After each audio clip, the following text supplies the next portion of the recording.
How you doing? Okay? Yeah. I have the cane so I can have your sympathy. No, I had I'll tell you later. Anyway, I'm sitting down tonight, which is unusual for me. But we'll see how it goes. Back in Bremen.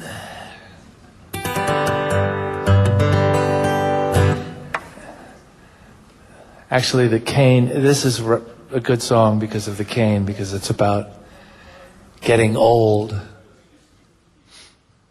You're not laughing, are you? Maybe you're old.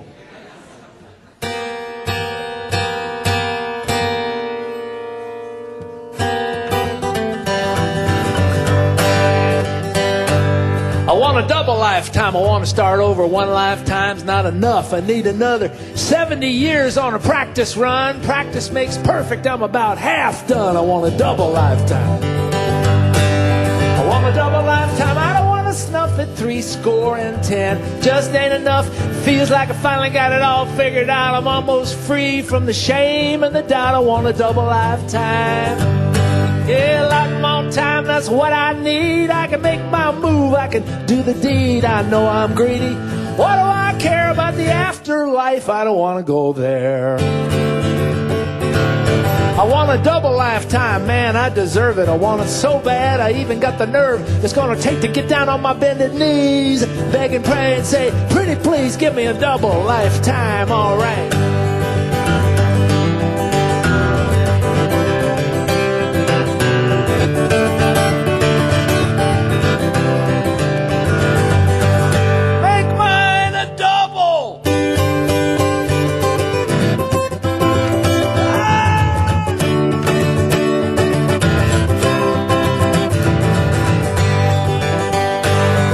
A double lifetime. I wasted my first one the first time around. That's always the worst one. You don't know what you're doing and you just can't wait, so you go ahead and do it, and then it's too late. You need a double lifetime. I led a double life in public and private. I want to lead it again. I'm not going to deny it. I'm just like you. It's true, you know. Ask yourselves, are you ready to go? No, you want a double lifetime. Yeah, a little more time, cause you know I never want to keep living forever and ever. I know it sounds funny if the truth be told, but 140 don't seem that old. I want a double lifetime, not gonna get it, but if a miracle happens, you know I'm gonna let it. If I eat enough yogurt, maybe I might, and then the second time around I'm gonna get it right. Give me a double lifetime, alright.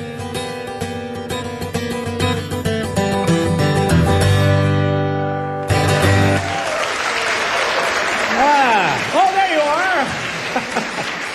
Yes. Thank you. Dankeschön.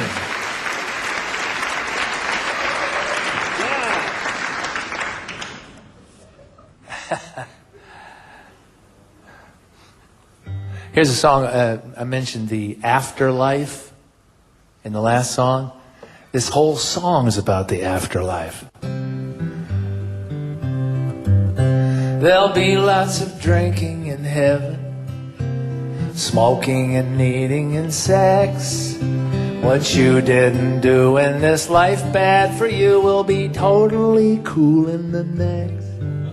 In heaven there'll be beer for breakfast, at lunch it's tequila and wine, and the soup served with dinner is made with paint thinner. In the morning hereafter feels fine. Oh, good behavior will get you to heaven. It's Beulah land, that's where you're bound. But nobody makes nice up there in paradise. When you get up there, then you get down. And the angels have ashtrays in heaven. St. Peter puffs on a cigar. That's right, smoking's allowed. It's what makes all those clouds. And you don't have to sit in a bar. It's gonna be great when we're dead. Something to look forward to.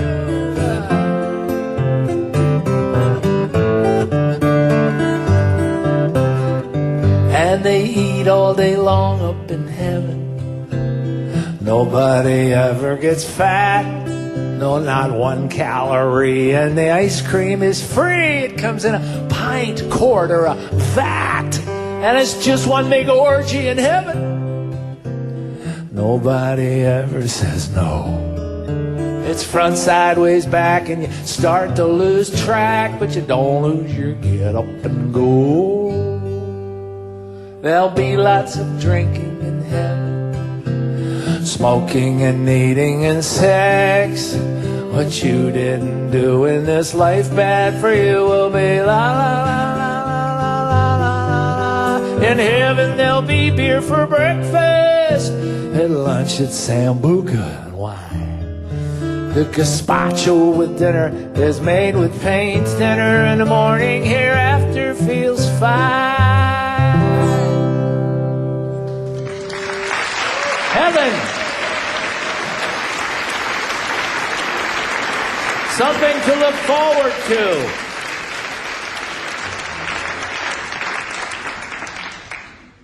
I have been obsessed with getting old, even when I was young. I was writing songs about getting old. I'll sing you an example of that.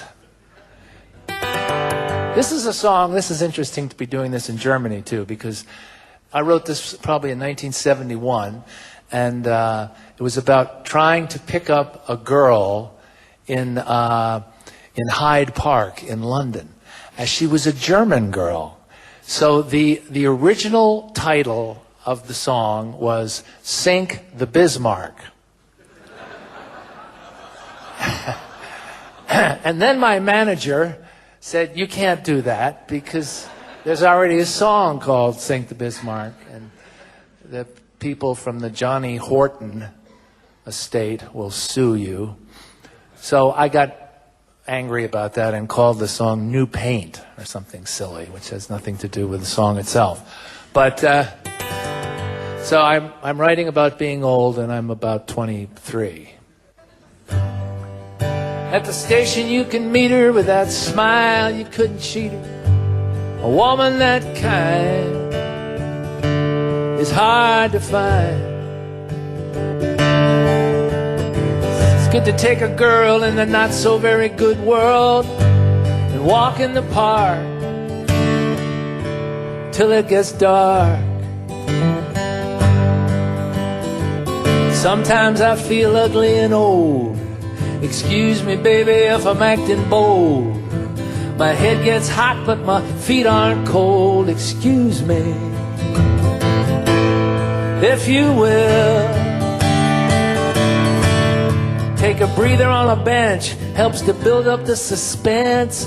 Then the two of you go to a movie show. If she's a woman, there's a chance she maybe likes to dance. So you go to the hall, you outstep them all. Don't make a hullabaloo, I'm not the hoi polloi. I'll try any trick, I'll pull any ploy. I'm a used up 20th century boy. Excuse me, yes, excuse me, if you will.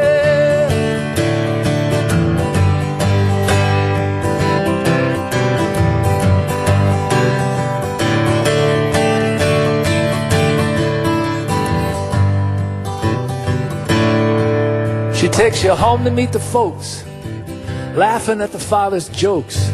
Shall we watch TV? It's all right with me. Time to go, you're gonna miss her. In the doorway, try to kiss her. Tastes so good, like you hoped it would. If I was 16 again, I'd give my eye a tooth. I'm tired and I'm hungry and I'm looking for my youth. I'm a little uncool, I'm a little uncouth. Excuse me, yes, excuse me, if you will. At the station you can meet her with that smile, you couldn't cheat her. A woman that kind is hard to find.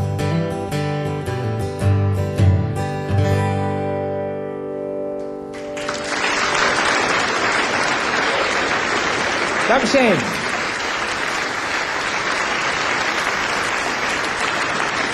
Thank you.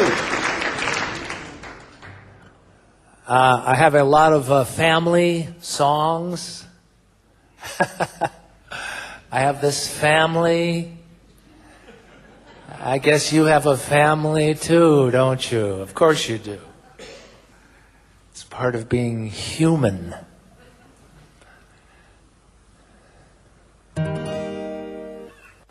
Between the forest and the ocean lies a lonely strand.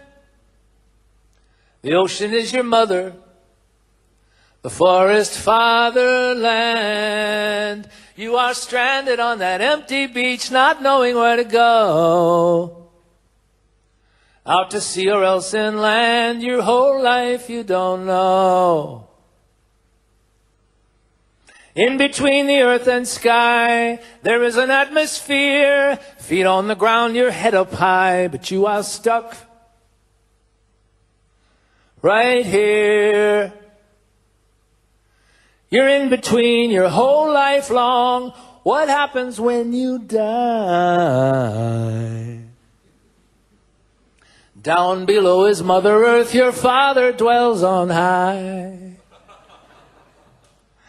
Honor thy mother and thy father, though they're not the same, and one pits you against the other. It's the cruelest game. You are stuck and you are stranded. You must live until you die. At home in forest and in ocean, worship earth and sky. At home in forest and in ocean, worship earth and sky.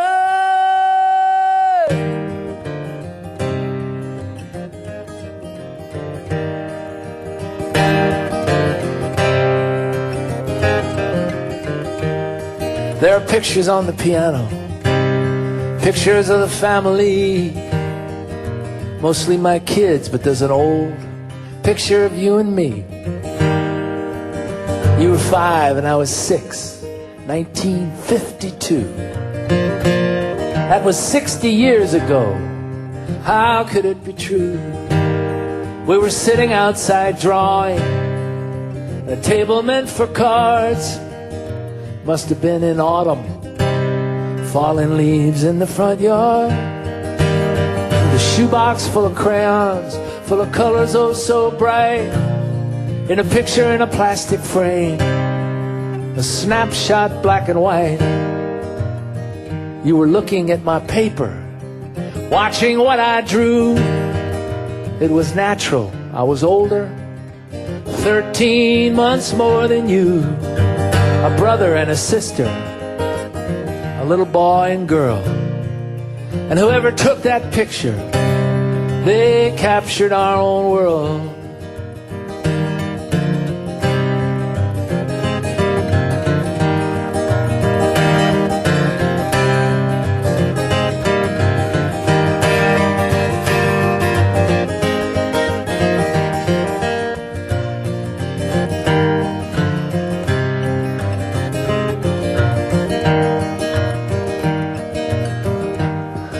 A brother needs a sister to watch what he can do, to protect and to torture, to boss around, it's true. But a brother will defend her, for a sister's love is pure, because she thinks he's wonderful when he is not so sure. In the picture there's a fender, our old Chevrolet, or Pontiac, our dad would know. Surely he could say, but Dad is dead and we grow old. It's true that time flies by, and in 60 years the world has changed, as well as you and I.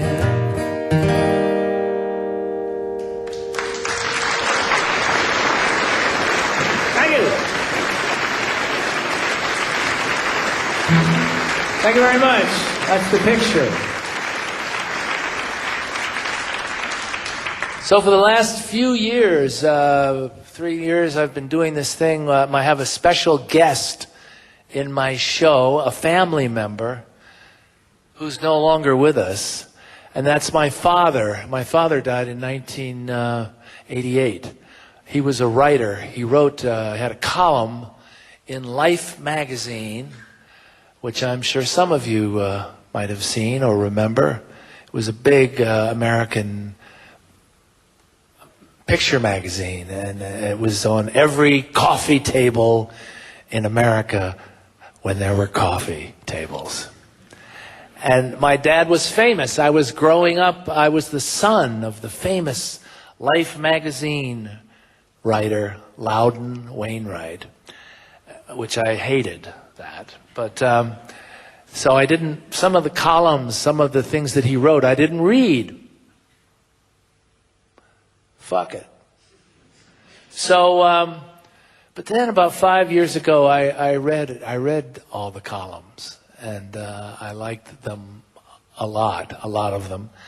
And I had this idea where I would have a posthumous collaboration with my father. So sometimes in the show now, I'll do some of his writing, and then I'll connect it with one of my songs. And his father was Loudon Wainwright the First. He was an insurance man who died very young. He was only 43 when he died, and my father was only 17. So my father didn't get to say, "Fuck you, Dad!" I know we're on the radio, and that's why I did that. So his father was a ghost figure for him. He never got to work out the stuff. So that's reflected a little bit in this first, it's a part of a column that my dad wrote called Life with and Without Father. And then I'll sing a song about all of the Loudons, the three of us. But here's my father talking to you about his father. If I remain still, if I am alone and silent long enough to hear the sound of my own blood, or breathing, or digestion above the rustling of leaves and the whir of the refrigerator, my father is likely to turn up. He just arrives, unbidden, in the long-running film of my thoughts, like Hitchcock in his pictures. And he looks for all these 40-plus years of disembodiment, much like himself. Big and sandy-haired, with freckles on the backs of his hands, perhaps a bit more diffident in the way he holds himself than I remember. He doesn't stay long. And as far as I can tell, his visits have no message. Yet even though years of therapy have led me to make the dark, whistling claim that he's finally dead and gone, my father, who died when I was 17, continues to be my principal ghost. A lifelong éminence grise, and only my own end will finish it. I've seen the family photos, and the man's a mystery. Died in 1942, at the age of 43. My grandmother was his widow, and my father was his son. Oh, I know next to nothing of the first Loudon. They say he was an SOB who liked to smoke and drank. In the photos he looks handsome. Trapped is what I think. And there's one of him in uniform. It must be World War I. They say he was an expert sailor and could handle a shotgun.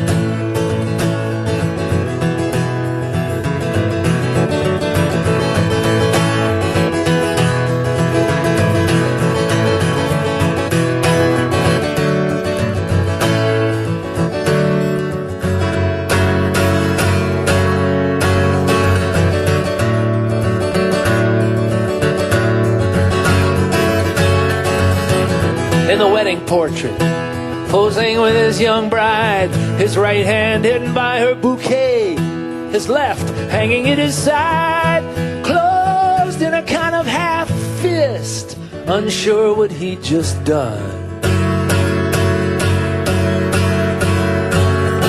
Facing his short future, like he could hit someone.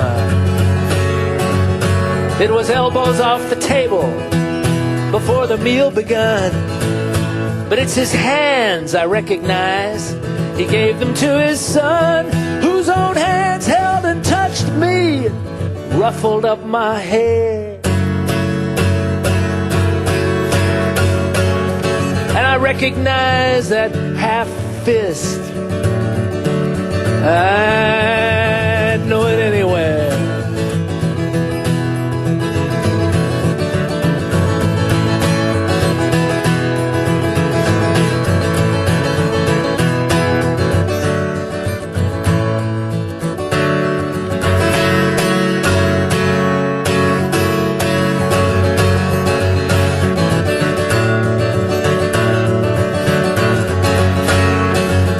Later on in the late 30s, he began to go to seed. In the photos, he looks loaded. The observant eye will heed, mugging for the camera, having a little fun. A cigarette in one hand, and a drink in the other one. Yes, I know a little something about the first Loudon. My grandmother was his widow, and my father was his son. Tell me, what are we afraid of? Why do we resist? I spread my hands and flex my fingers, open and close my fist. I spread my hands and flex my fingers, open and close my fist.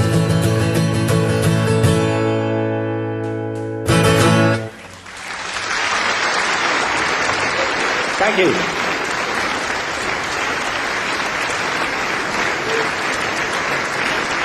Thank you very much. That's half fist.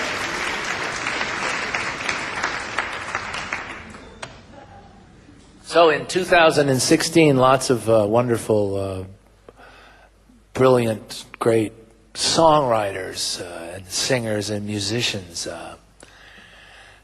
shuffled off the mortal coil. I want to sing a Mose Allison song for you. Mose Allison was one of my heroes. This is a song called Ever Since the World Ended, and it's so perfect for right now. Ever since the world ended, I don't go out as much. People that I once befriended don't bother now to stay in touch. Things that used to seem so splendid don't really matter today. It's just as well the world ended. It wasn't working anyway. Ever since the world ended, there's no more Bible Belt.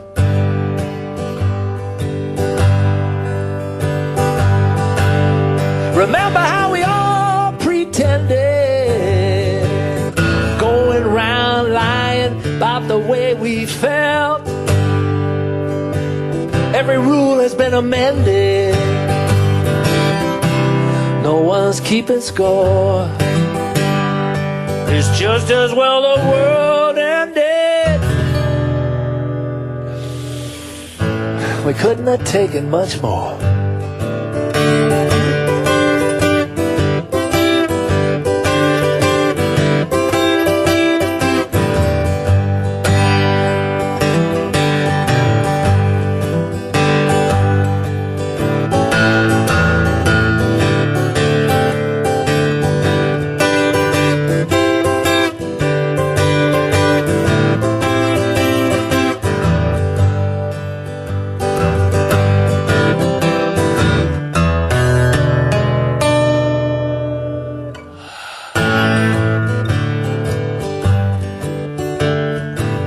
Ever since the world ended, there's no more black or white.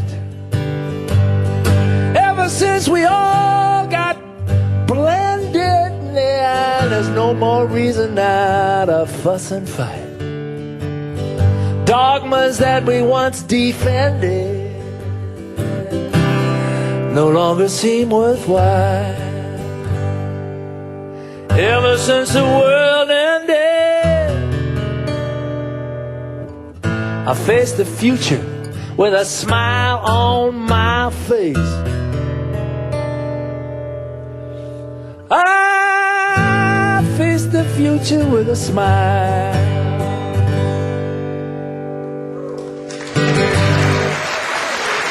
Mose Allison.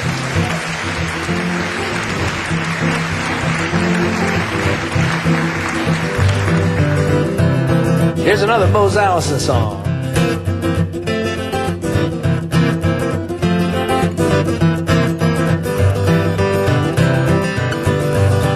I feel so good, it must be wrong. I feel like I might just come on strong. I guess I better knock on wood because I feel so good. You look so nice, it brings me down. You notice how you got me hanging around. I'm waiting for some bad advice because you look so nice. Now you got the wrong impression. Let me make a full confession. I feel so bad, it must be right. I have myself a nightmare every night. All of my friends are glad because I feel so bad.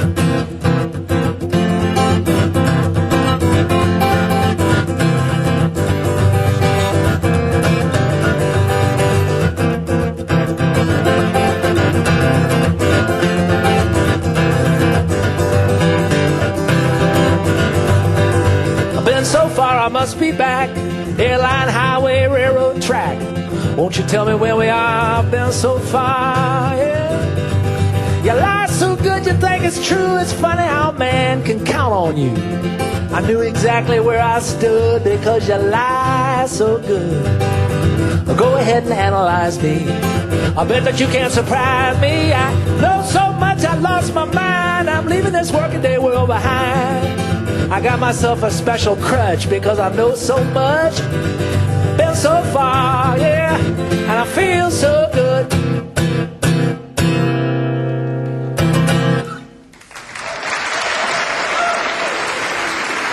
All right.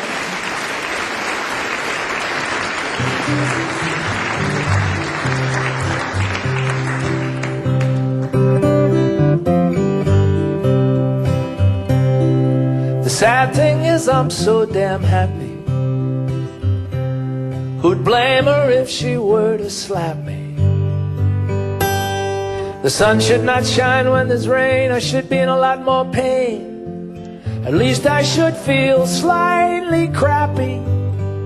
And the sad thing is I'm so damn happy. And the worst thing is it's so much better. That admission would upset her. It's true and it's beyond belief. What I feel is sheer relief. I may regret the day I met her. And the worst thing is it's so much better. It's a happy song.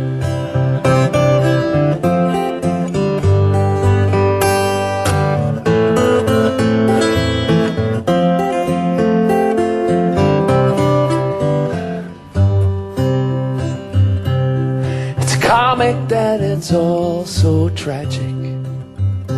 It's that humdrum novel, oh, black magic. Let's have a laugh after we cry. Let's hope we live before we die. The silly clown's red nose is running, and it's tragic that it's all so funny. It's crucial and it doesn't matter. Vows of love are idle chatter. To feel this good has to be bad. I'm so damn happy that it's sad. Dear listener, would you like to slap me? And the sad thing is I'm so damn happy. The sad thing is I'm so damn happy.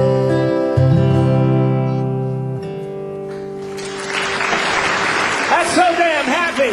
So damn happy to be in Bremen.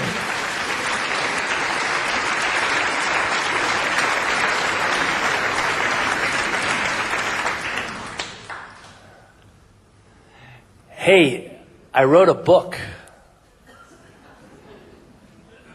Everybody else is doing that. And it's coming out, it's not out yet. And I don't know when it will be released, if ever, in Europe. But it's coming out in the States in September. So you can buy it on Amazon. You see, I'm hip. I know what's going on. So, but I thought it would be fun to read you a very short little chapter. There are a lot of short little chapters about the last 70 years, really, my whole life. But some of it has to do with being in the music business and traveling around and playing in places like this. So I thought this one might be interesting or not. I guess we'll find out, won't we? So this is chapter 39. God, I can't believe I wrote 39 chapters. It's called Paris. People in Northern Europe have a pretty good grasp of English, and throughout the 1970s, I frequently performed in Holland, Belgium, Germany, and Scandinavia. I would explain certain concepts or lyrics to the audience before each song and was careful to sing slowly, enunciating the words with care. And overall, audiences in those countries appreciated my shows. They got it. However, down in France, fewer people spoke English. The French had their own folk and rock stars who sang in their native tongue. Johnny Hallyday, Francois Hardy, Serge Gainsbourg, however you say his name. There was never any demand for me to play in France until a French music journalist named Jacques Vassal wrote some very complimentary things about my first few records for Rock and Folk magazine. His articles created a bit of an interest, and somehow he managed to convince a promoter to book a Loudon Wainwright concert in Paris. Cool! The venue was a lovely old-fashioned theater with a capacity of a few hundred. Those who attended the show were mostly French, though there also was a sprinkling of British and American expatriates. The opening act was an Irishman who played the uilleann pipes, the distinctively characteristic national bagpipe of Ireland. This instrument is also known as the elbow pipes because the air that's required is produced not by lung power, but by a pumping bellows mechanism strapped to one of the musician's elbows. It's an axe that's been around for hundreds of years, but unless the uilleann pipes is in the hands and on the elbow of an expert, it is likely to produce an even more squawking and unpleasant dissonance than the more widely known Scottish war pipes. Unfortunately, my opening act was no expert. In addition to that, he was from Belfast, and so his declarations sounded like questions, every sentence ending in the distinctively Ulster rise in pitch. This would have been okay in English, but this guy had been living in France for years, so he chose to speak in French. It was explained to me that what came out of the piper's mouth was grammatically correct, but atrociously jarring to the French ear. To make matters worse, the French-speaking Irishman was a pedant. He went on and on between each song, launching into long, boring introductions that detailed each tune's history, dating all the way back to when the blind piper Turlo O'Carlin in 17-something or other taught it to Joe Blow. At first, the audience was amused, but soon their amusement gave way to restlessness and then to irritation. The guy was dying and he didn't know it. And I watched nervously from the wings as people started to leave. The room was hemorrhaging. After 45 minutes that seemed like an eternity, the piper finally finished his set and walked off to a listless smattering of applause. Rather than warm the audience up, my opener had managed to completely turn them off. This was not a happy crowd. As a performer, every once in a while, you can have an inspired moment when exactly the right thing to say or do comes to you for some reason. Why this happens, I'm not sure. Let's call it divine intervention. I walked out on stage that night and simply said to the crowd in English, "I'm sorry, but I don't speak French." A cheer went up, and the audience members rose to their feet. It turned out to be a great show. They loved my American ass.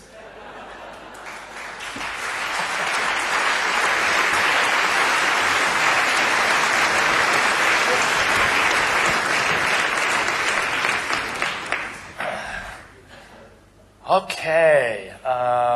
Hey, I'm going to go play the piano. Just in case you people listening on the radio don't know where I'm going. I have to get my cane to get up.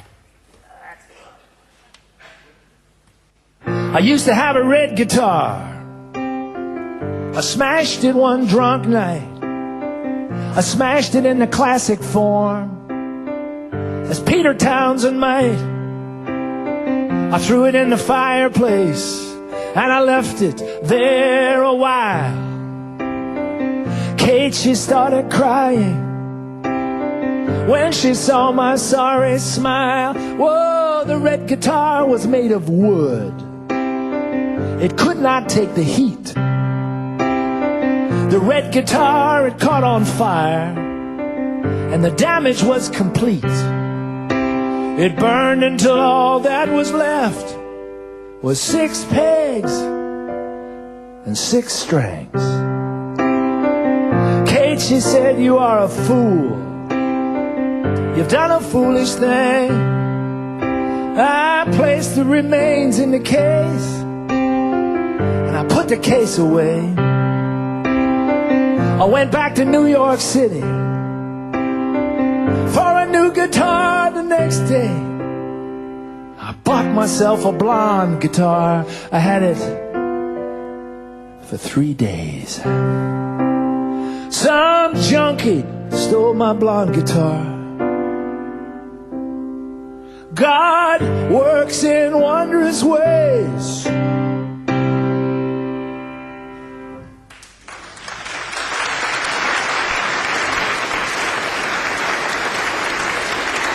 Thank you. Here's another song in C. When I play piano, it's my key. If I was playing my guitar,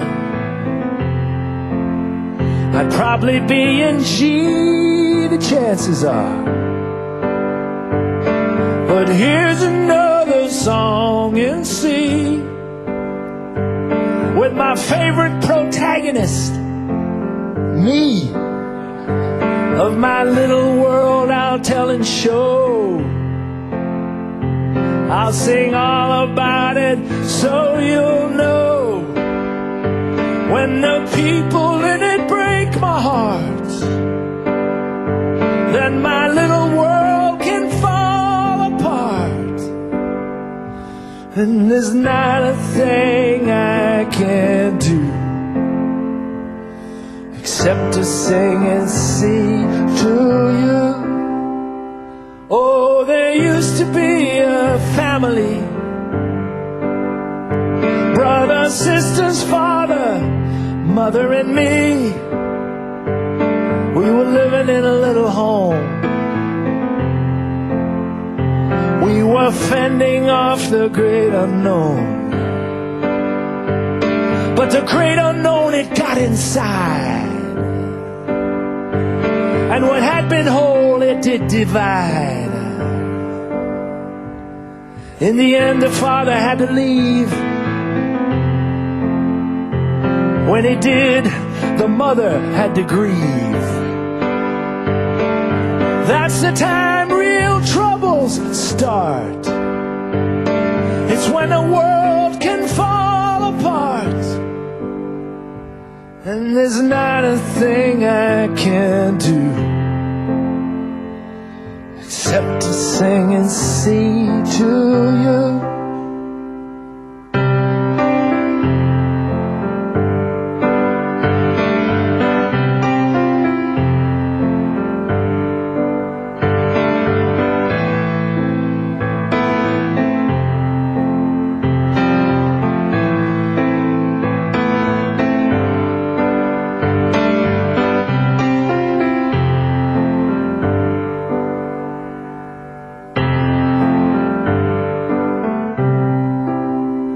I grew up and had a family, and it broke apart so easily. All that started 40 years ago. Why it's never ended, I don't know. I could blame it on the great unknown, or as a kid, what I was told and shown. But I blame myself, and I blame her, the cruel and foolish people that we were, and the children that we had are grown. They're out fending off their great unknown. And I've noticed they're a bit like me, with a tendency to sing and sing. So by now it's clear to hear and know. I don't play a lot of piano, but sometimes a fella has to sit just to sing about the heavy shit. And the great unknown's a hurricane, with howling winds and floods, driving rain. You might make it through, but you don't know if right behind it there's a tornado. And if families didn't break apart, I suppose there'd be no need for art. Oh, but you and I know they do. So I sing and sing to you.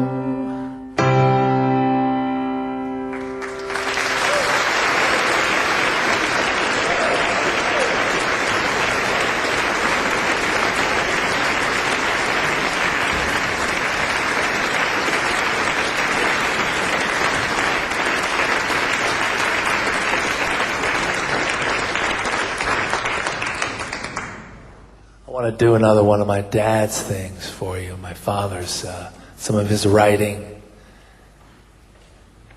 This piece was written in 1988. It's called Father's Day. So this is my father talking to you about Father's Day. It's always seemed like a zero holiday to me.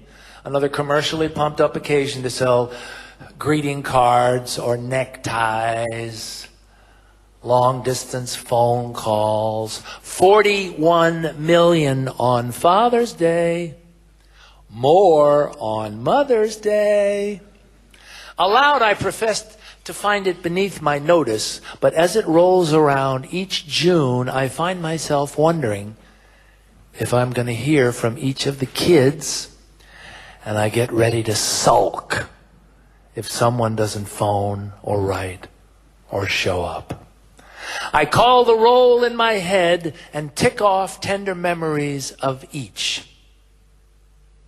Looking back, I suppose one of the problems I had with fatherhood was that I attached a kind of divinity to the role. Not that I consider myself all-knowing, but I did have this notion that a really good father would have the answers to just about everything and the power to make all things work out.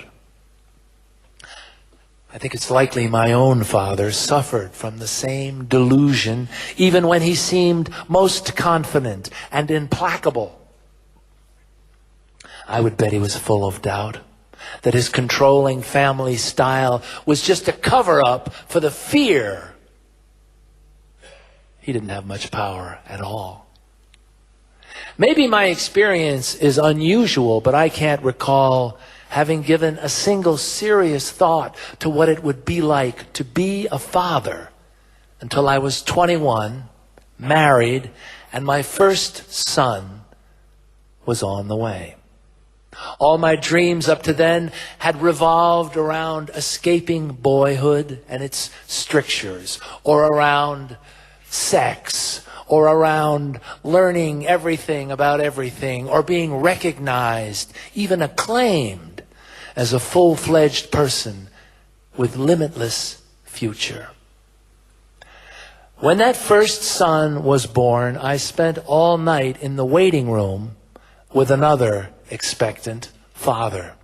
He was about 40, almost twice my age then.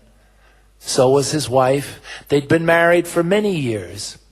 This would be their first, too. He and I talked and drank coffee until dawn, while our wives labored unseen down the hall.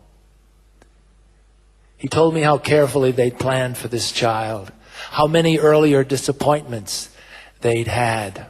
Their experience was so astonishingly different and so much more complex than my own, in which a child seemed to come almost spontaneously out of marriage.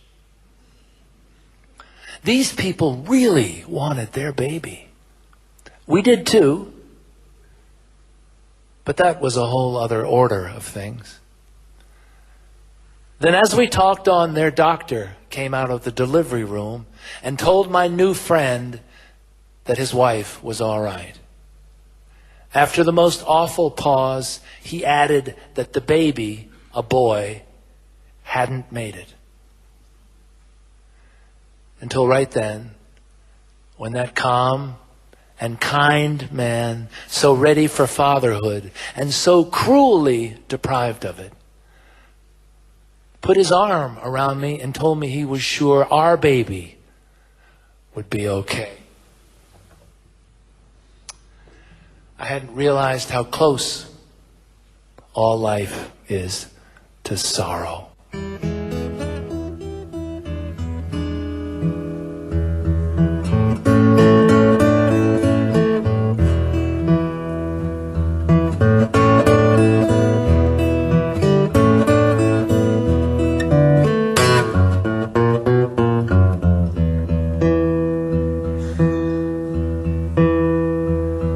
Be careful, there's a baby in the house.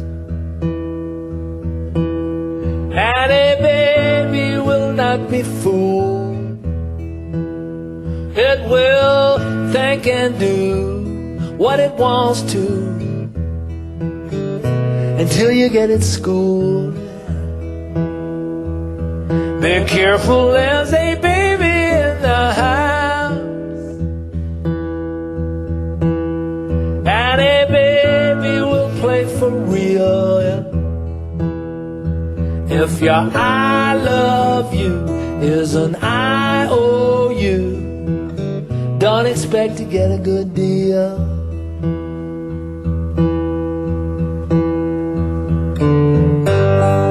Look out, mama, look out, dad. Your bundle of joy will not be had.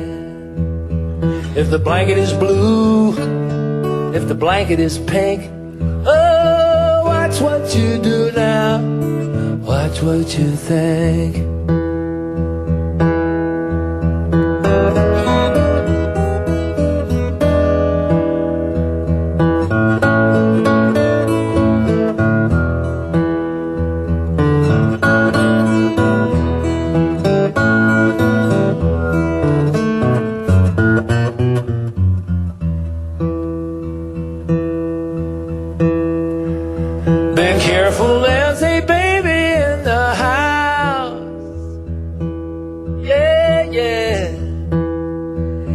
And a baby can spot your shtick. All a coochie coochie coo is a lot of poo poo when you spread it on that thick. Be careful.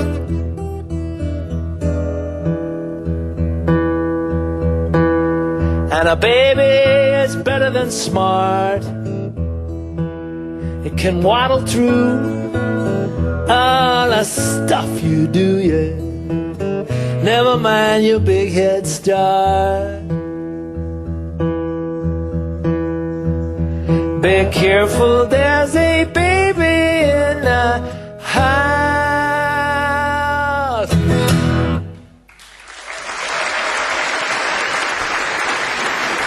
Dr. Shane, thank you.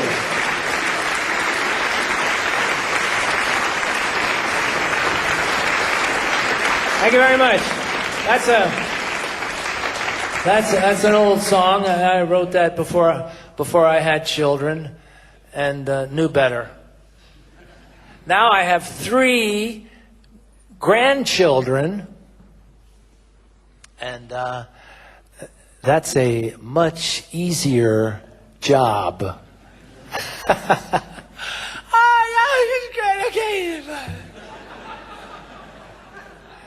Of course, that's what I did the first time around, too. But my daughter, Martha Wainwright, who was just in Bremen, I understand. She never tells me anything. She was just in your town a few weeks ago. She has 2 boys, Archangelo and Francis Valentine. Martha's husband is an Italian guy called Brad Albetta, and his father is in the cement business. So I love those names. Great names, Brad. I love the names. And Rufus has a daughter, a beautiful daughter called Viva. So here's a song that goes out to the what we call the up and comers.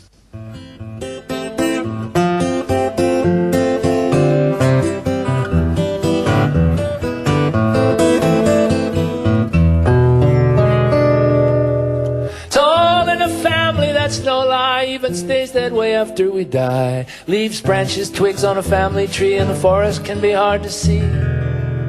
Mother and father are in charge, and the brand new baby will loom large. Brothers, sisters, uncles, aunts, it's a family life, so take a chance. It's a work in progress, can't you see? And the why, wherefore is a mystery. When the family fights, they know next door no one wins in a family war. Then there's that thing it's all made of. Dare we sing that the thing is love? Love heals heartache and familial pain, and what family is not insane?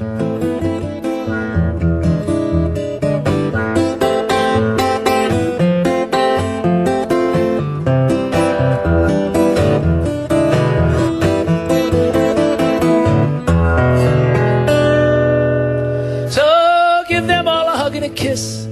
At the wake, the wedding, birthday, bris. At the function, let dysfunction rule.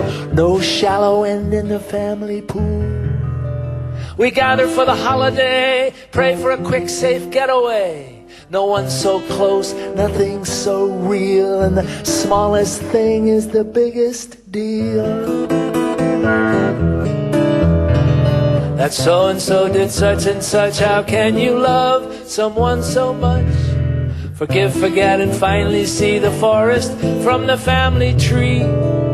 Told in a family, that's no lie, even stays that way after we die. You forgive, forget, and finally see when you get to hold the new baby. Viva!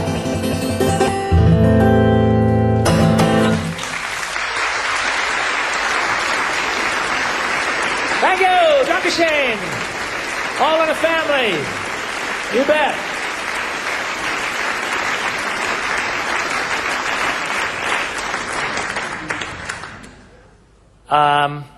Turn off that fucking phone, or whatever that is. Anyway, hey, here's a great song. You know, I've written songs, and I didn't write this one. This is written by a friend of mine, great songwriter, an American guy who's been living in London for the last, 40 years. Did you guys ever hear of a group called Slap Happy? A really interesting rock and roll band that goes way back to the 70s. The main writer is a guy called Peter Blegvad. And this is a Peter Blegvad song.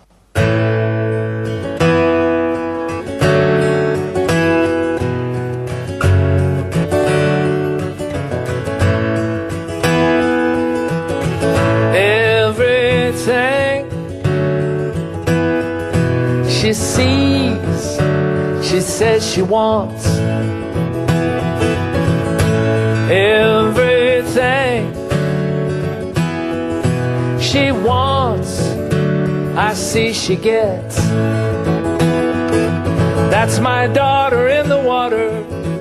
Everything she owns, I bought her. Everything she owns. That's my daughter in the water. Everything she knows, I taught her. Everything she knows. Everything I say, she takes to heart. Everything she takes apart. That's my daughter in the water. Every time she fell, I caught her. Every time she fell. That's my daughter in the water. I lost every time I fought her. Yeah, I lost every time.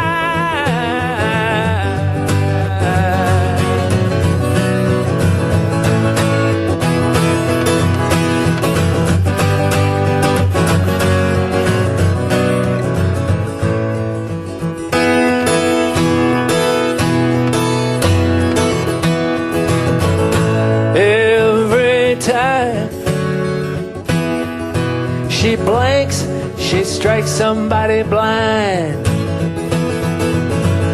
Everything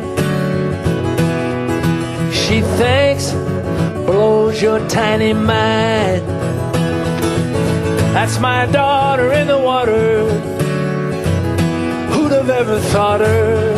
Who'd have ever thought? That's my daughter in the water. I lost every time I fought her. Yeah, I lost every time.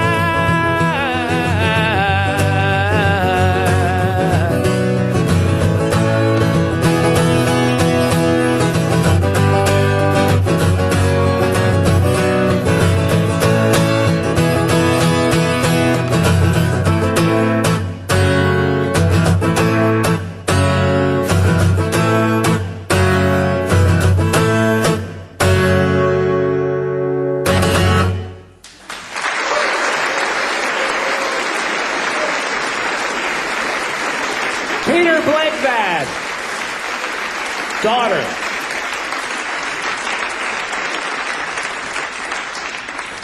Here's another great song that I didn't write. There aren't many of them. Today I started loving you again. Now I'm right back where I've really always been. I got over you just long enough to let my heartache mend. And then today, started loving you again. What a fool I was to think I could get by. With only these few million tears I've cried,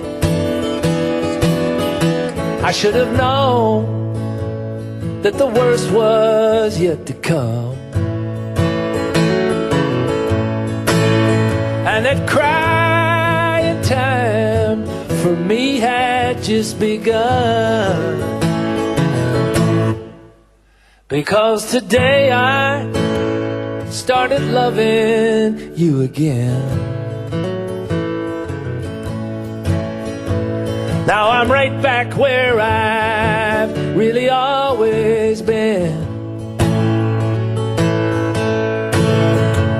I got over you just long enough to let my heartache mend. And then today, started loving you again and again and again and again and again and again.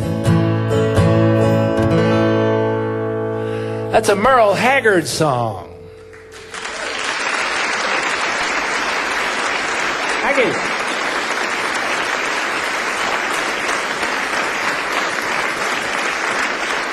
Thank you very much. Well, I feel you're so polite and nice, and except for the asshole with the phone, I'll get over that.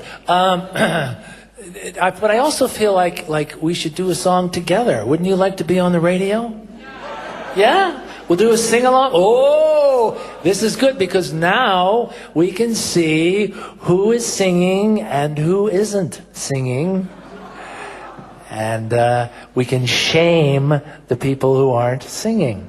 So, this is a good song because, yes, my generation is here tonight. And I can see that. And thankfully, the future is also here.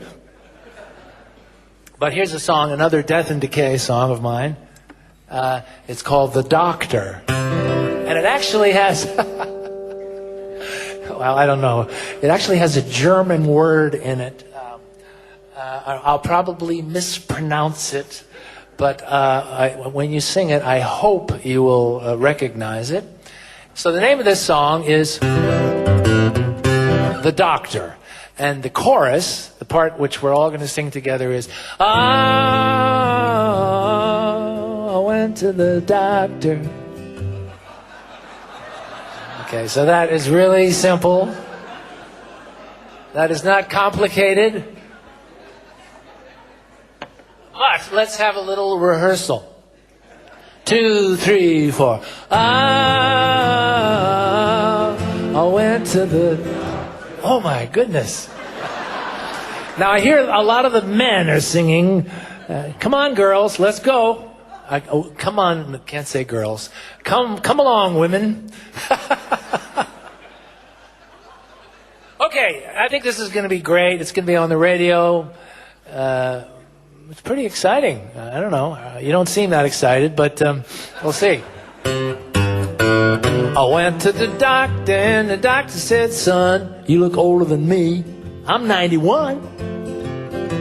You're falling apart. You're not living right. Went to the doctor. Doctor said loud, you got to stop hanging out with that old in crowd. Living's a battle, yeah, and you're losing the fight. I went to the doctor, and the doctor said, boy, your body is a temple. It's not a toy. Fill up this here paper cup and give it to the nurse. Don't spill it. Went to the doctor. Doctor said, friend, this should be the middle, but it could be the end. You better get better, or else you're gonna get worse. All right, here's the sing-along part now. 2, 3, 4. I went to... Come on, sing it a little bit louder. Oh, that's excellent. I went to the doctor. Doctor said, sir, we got back the x-ray. Everything's a blur. It's all positive. That's what every single test showed. I went to the doctor. Doctor said, kid, it was something that you ate or drank or something that you did. It's all in your head, but it's spreading on down to your toes. All right, Loudon, spread it around.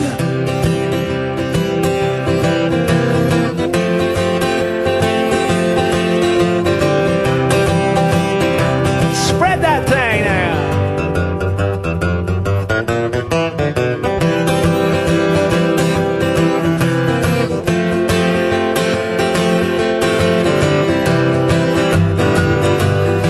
All right, it's time to sing it again. Here we go. 2, 3. I went to the doctor. Everybody does. One more time. I went to the doctor. I went to the doctor, and the doctor said, please, get on down to the apotheca.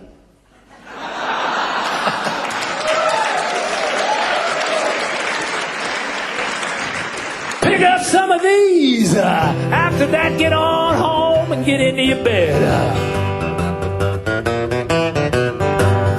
Went to the doctor. Doctor said, shucks, that's just about all. You owe me $900. You can call me in the morning. That is if you're not dead.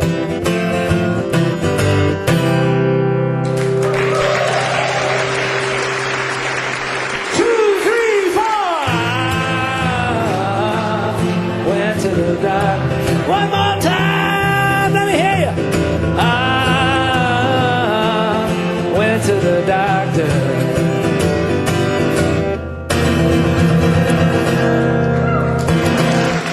Yeah.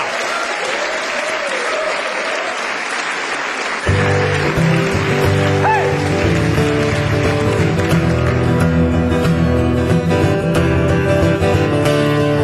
It's a kind of a summery kind of a thing.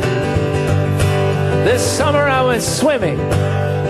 Summer I might have drowned. I held my breath and I kicked my feet and I moved my arms around. I moved my arms around. This summer I swam in the ocean. I swam in a swimming pool. Salt my wounds, chlorine my eyes. I'm a self-destructive fool. I'm a self-destructive fool. Put your hands together.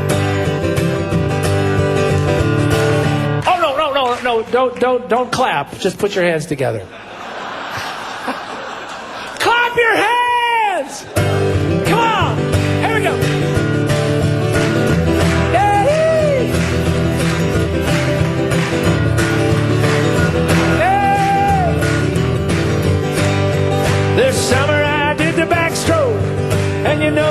not all. I did the breaststroke and the butterfly and the old Australian crawl. Old Australian crawl. This summer I swam in a public place and a reservoir to boot. At the ladder I was informal. At the farmer I wore my suit. I wore my swimmings. Clap your hands. Yeah. Yeah. Yeah. Yeah. This summer I did swan dives, jackknives for you all. But once when you weren't looking, I did a cannonball. Did a cannonball. Hey, summer I went swimming. Oh, summer I might have drowned. I held my breath, kicked my feet, and I moved my arms around. Clap your hands one more time. All right. Yeah.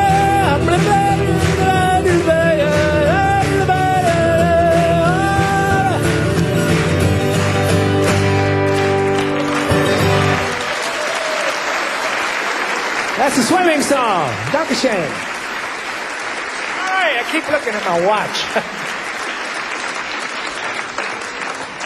I'm going to do just a couple more here. And one of them is interesting. You know, sometimes I write topical songs, you know, songs about social commentary, what's happening in the world. Whew. Enough said. So here's a song that I wrote. Now it's, let's see, so we're in at the end of July. So I wrote it about 16 months ago when we were getting ready for our election in America in November. And, you know, it was a big joke. I mean, the whole thing was a joke. He was a joke, the song was a joke, and then it wasn't so funny anymore. But I still do this song because it's a good example of how everything changes. Although some of the people that I mention in this song you're probably not going to know. Jeff Sessions is in the song, and Sarah Palin is in the song. Newt Gingrich, you might not know who that is. These are primarily very right-wing, scary people. And the last name that I mentioned in the song is a radio demigod, really. A guy called Rush Limbaugh. And so I'll just sing this for you. It's a history lesson about how things can go wrong, I guess. Or maybe right. No, wrong. I had a dream, I'm not sure what it meant, when I dreamed Donald Trump was our president. There on election night right by his side, his flunky Chris Christie along for the ride. But it gets worse, wait, there's more. He made Jeff Sessions Secretary of War. Just like he promised, he built him that wall. He blew up Cuba and he carpet bombed Montreal.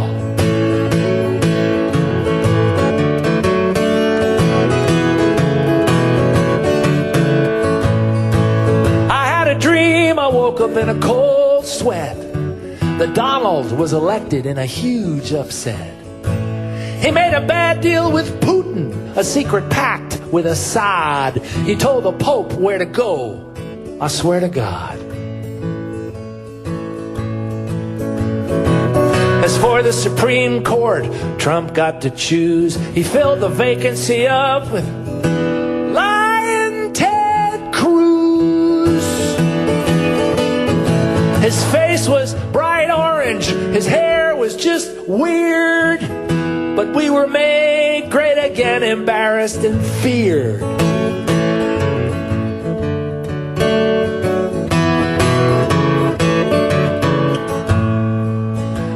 dream, and here's how it went. The Trumpster was elected our president. His little finger on the button, he was doing his thing. Our new national anthem was My Ding-a-Lang.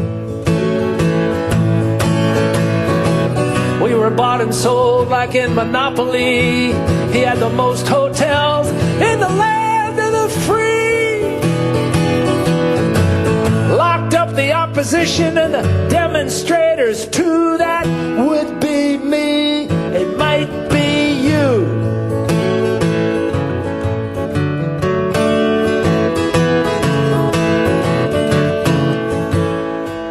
I had a dream, I'm not sure what it meant, when I dreamed Donald Trump was our president. Wasn't even close. He won it in a landslide. Our new hot first lady, she was beaming with pride. If you think that's cool, don't fool yourself. He made Ben Carson Secretary of Health. Sarah Palin Secretary of Stealth. If you think that's scary, just you wait. He made Newt Gingrich the Secretary of State. Rush Limbaugh the Secretary of Hate. Dreams come true and there's prophecy, and sometimes a nightmare is a reality.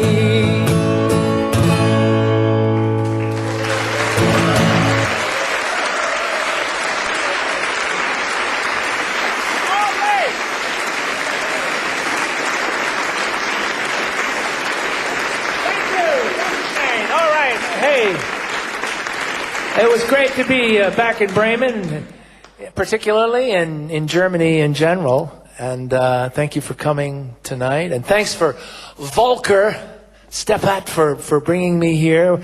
It was arduous negotiations and a lot of back and forth. But he brought me here the first time, way back in the 1970s. And I really appreciate him getting my ass back here. And thanks to Radio Bremen. Radio Bremen!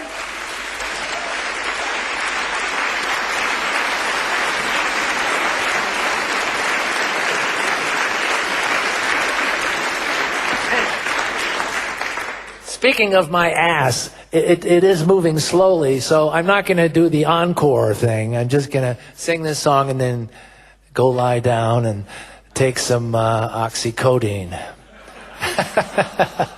I'm having my own little opioid crisis here in Germany. Speaking of drugs, here's a song about wine. I had some Mosel wine when I was here, sitting in the square. That was good.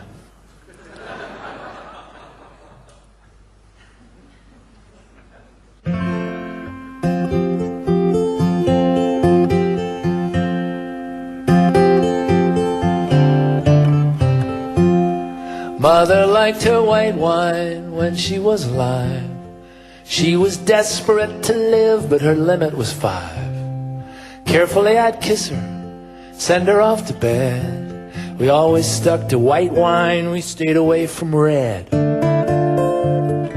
Always stick to white wine, stay away from... Mother liked her white wine, she'd have a glass or two almost every single night after her day was through. Sancerre, Chardonnay, Chablis, Pinot Grigio, just to take the edge off, just to get the glow. You got to take the edge off if you want to get the...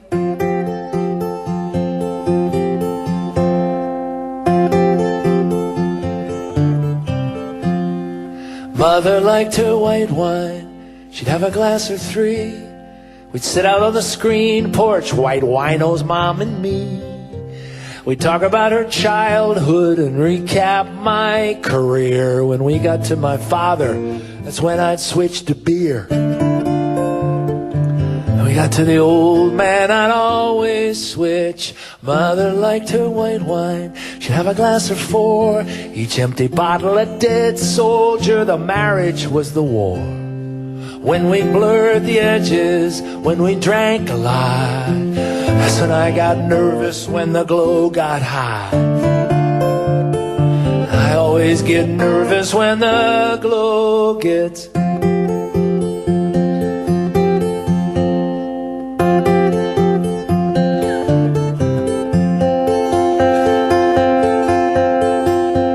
I still like my white wine, and I'll have a glass or two. When I'm down, I'll drink some whiskey. It's something I shouldn't do. Every now and then I'll take a drop of red when I'm with a woman that I want to take to bed. When I'm with a woman that I want to take to. Mother liked her white wine when she was alive. She was desperate to live, but her limit was 5. Carefully I'd kiss her, send her off to bed. Thank God we stuck to white wine and we stayed away from Mother liked her white wine.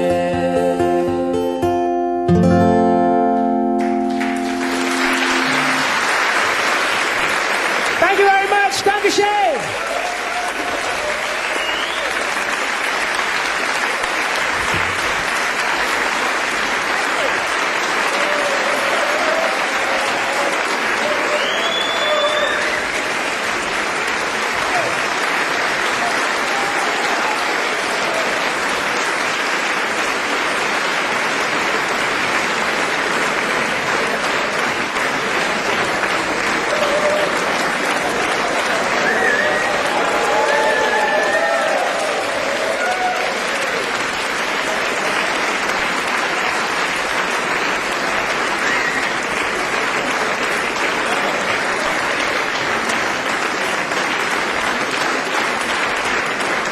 Look what you made an old man do. Okay. I was thinking of doing Motel Blues.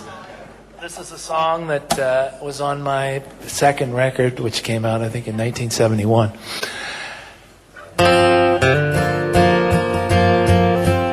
So, back then, in those days, it talks about, it's a young guy trying to get a girl to go back to the hotel, the motel. So it has lines in the song like, come up to my motel room and save my life. And now it's like, come up to my motel room and show me how to work the fucking Wi-Fi. So everything changes.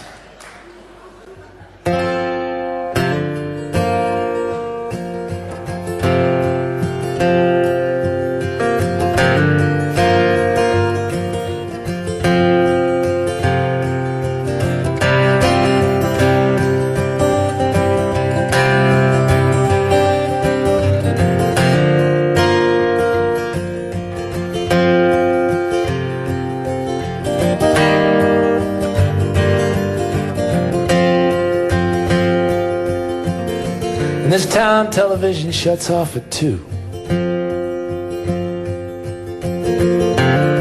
What kind of lonely rock and roller do?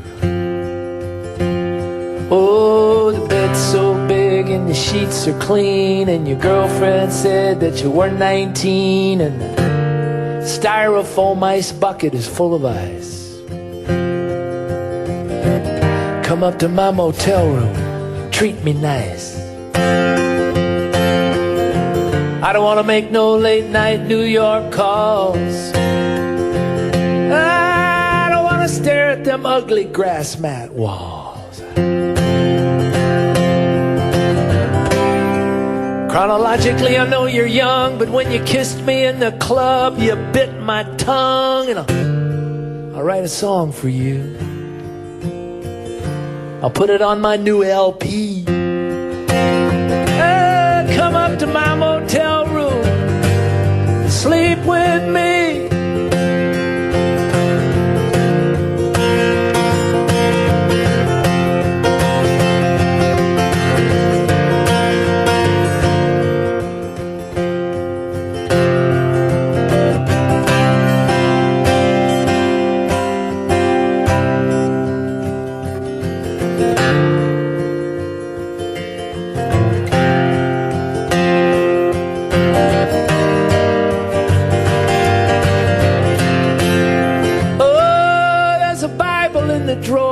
be afraid. I put up a sign to warn the cleanup maid. Yeah, there's lots of soap and there's lots of towels. Never mind them desk clerk scowls. I'll buy you breakfast. They'll think you're my wife. Come up to my motel room, save my life. Come up to my motel room, save my life.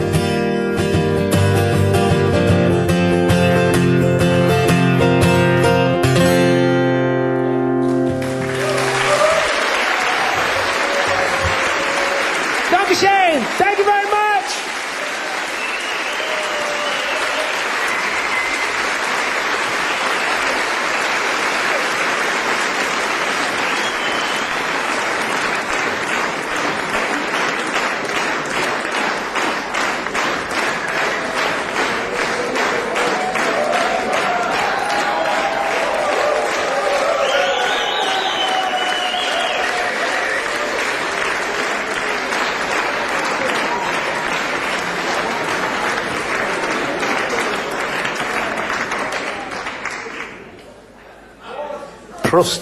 Prost, Apatoik,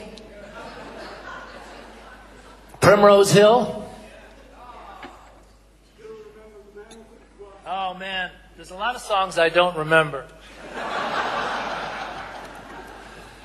Let me see if I can remember Primrose Hill now that I'm drinking. I used to live in London. I lived in London for 15 years, actually. I had a place there anyway. And it was near Primrose Hill, which is, I'm sure some of you have been there. It's beautiful. It's a hill. Overlooks Regent's Park. And I used to ride my bicycle to the same restaurant every day with a copy of the Herald Tribune to read about the baseball back in the States. And I would cut through the park, which you're not supposed to do. You're not supposed to ride your bike in the park. You know, those English. Maybe that's the way it is in Germany, too. I don't know. Anyway, I'm an American, and I ride my bike where I want to. So I was riding my bike, and for a whole couple of weeks, I noticed this guy sitting on the side of the hill. I noticed him probably because he had a guitar. And that was a feature that I noticed.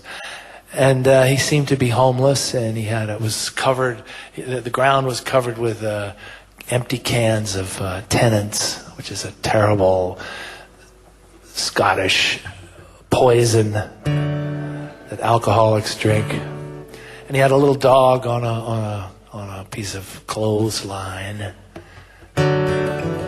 And then all of a sudden I went back and he wasn't there anymore. And I don't know what happened to him, except that there is a bench now. So this is in the 90s. There's a bench there now, and there's a dedication, a plaque on the bench.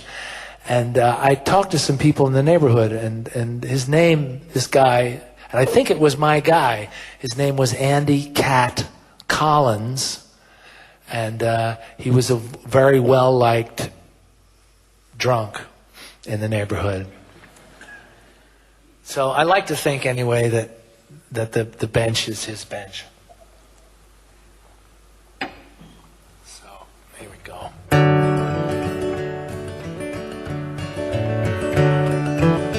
Living on the side of Primrose Hill,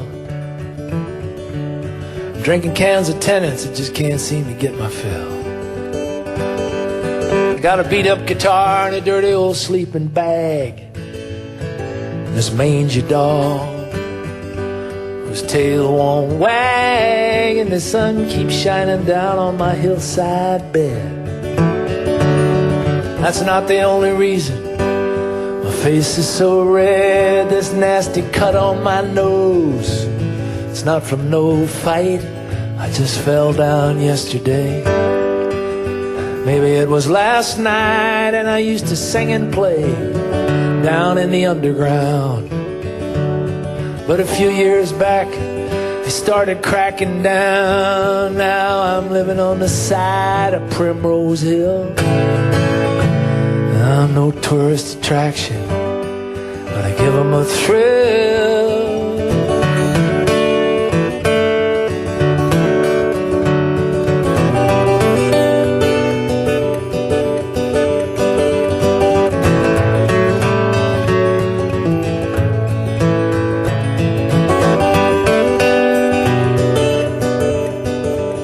Yeah, I see you riding by on your flash bicycle. Hey, they can do you for that on Primrose Hill. A pretty young mother goes by, she's pushing her pram. Her little baby leans out just to see what I am. From the top of the hill, it's a hell of a view. Houses of Parliament, London Zoo, those politicians all chatter, they trumpet and roar. It must be what those hyenas all are laughing for. When you come up to London, sure is something to see. Somewhere to go, it's no place to be. And there's two things keeping me from going round the bend. I got my music and this dog for a friend.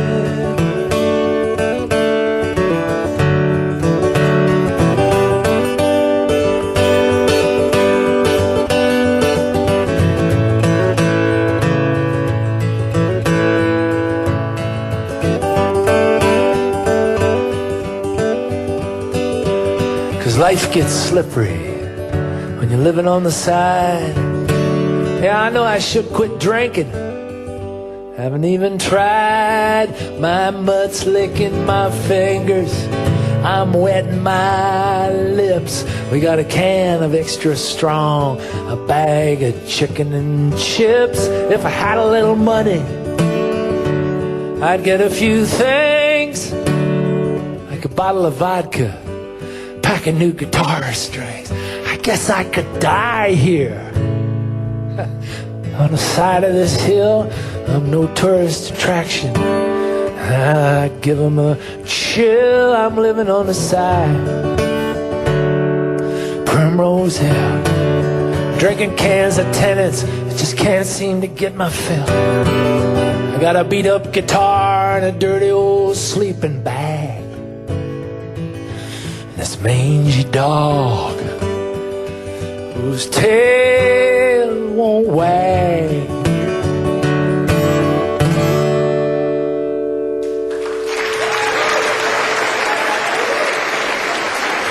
Thank you. All right, I'm going to do one more. Try one more. Thank you very much.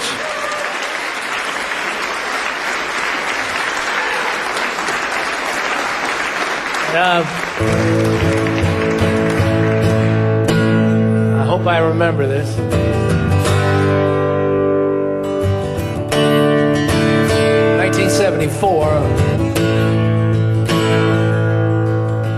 There once was a man who just couldn't cry. He hadn't cried for years and for years. Napalmed babies or the movie Love Story, for instance, could not produce tears. As a child he had cried as all children will. Then his tear ducts ran dry. He grew to be a man. The feces hit the fan. Things got bad, but he couldn't cry. His dog was run over. His wife up and left him. After that he got sacked from his job, lost his arm in the war, was laughed at by a whore.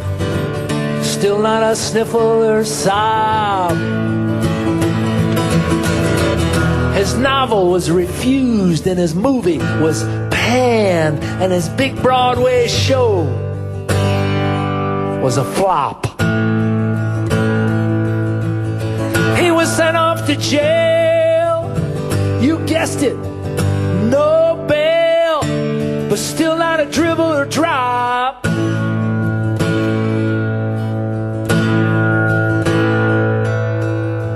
In jail he was beaten, bullied and buggered,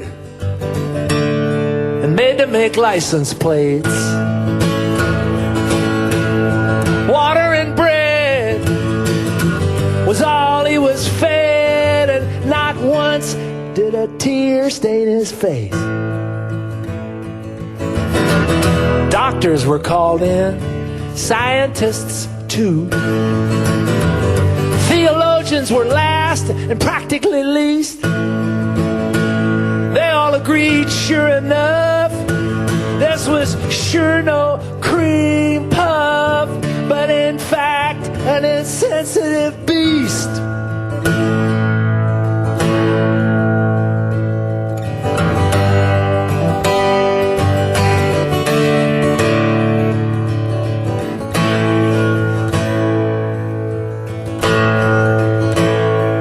He was removed from jail and placed in a place for the insensitive and the insane. He made lots of friends. He played lots of chess. And he wept every time it would rain. Once it rained 40 days, and it rained 40 nights. And he cried, and he cried, and he cried, and he cried, and he cried, and he cried, and he cried. On the 41st day, he passed away. He just dehydrated and died.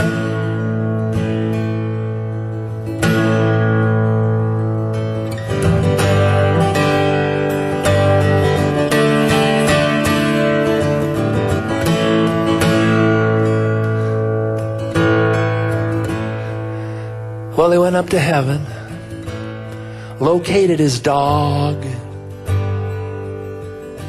Not only that, he rejoined his arm.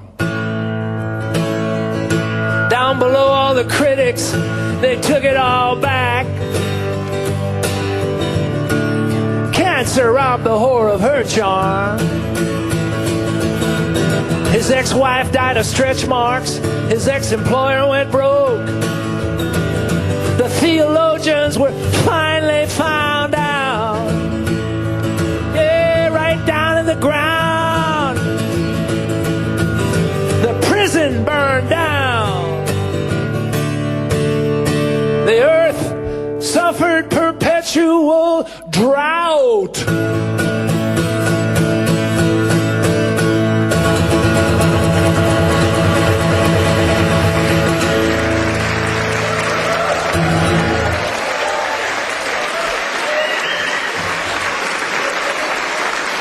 Dankeschön, Wiedersehen!